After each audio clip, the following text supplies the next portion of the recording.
Morning all, welcome to another daily data check-in.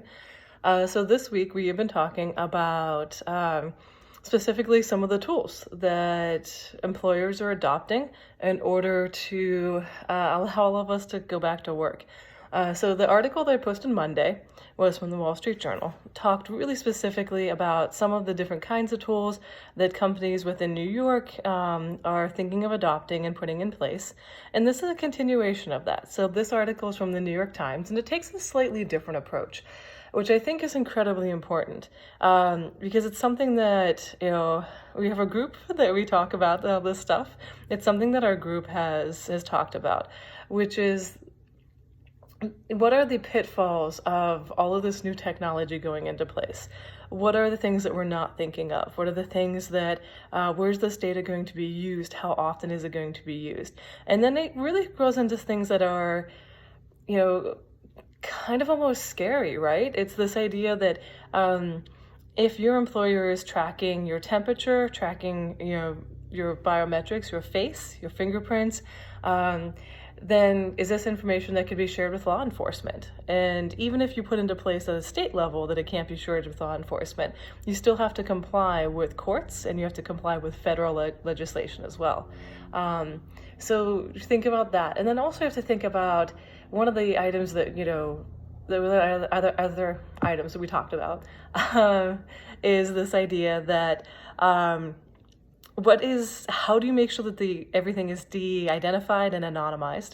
So de-identified being that there is absolutely no way to trace back to you as an individual, and anonymized being, how we define it, anonymized being that you are one of a group, right? So that your data is never shared individually, it's shared in the smallest minimum needed for certain research, right? And we shouldn't be used for targeting. We shouldn't be using this information that's given for advertising, for targeting, for profiling. And then what's more, in this article, it also talks specifically about the accuracy of these tools.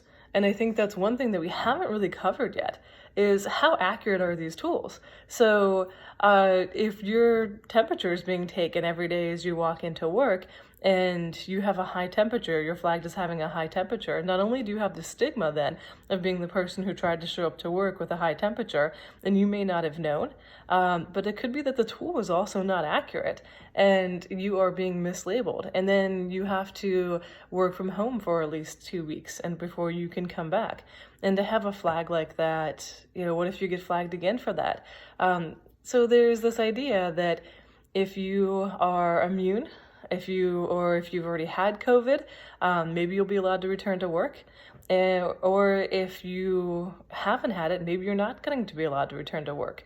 So there are a lot of pitfalls here in terms of who should be allowed back into work and who shouldn't be allowed back into work.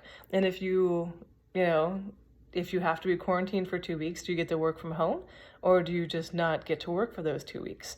So I think there's a lot of questions that are coming up out of this. I encourage you to read the article. Let me know. What are your thoughts? What kind of questions do you have? What kind of worries do you have as some parts of the US are opening back up again?